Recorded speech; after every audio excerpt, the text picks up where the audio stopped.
Welcome back, folks. Today, we're diving into printer maintenance, because let's face it, a clean printer is a happy printer.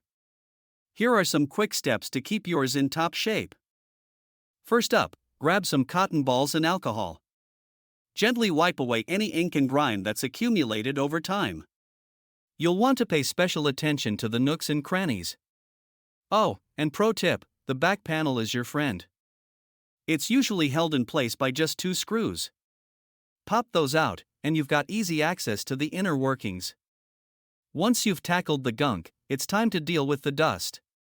Enter pressurized air.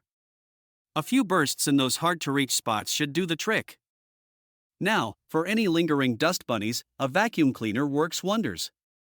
Just be gentle around the sensitive parts. But what if you encounter a problem beyond your expertise?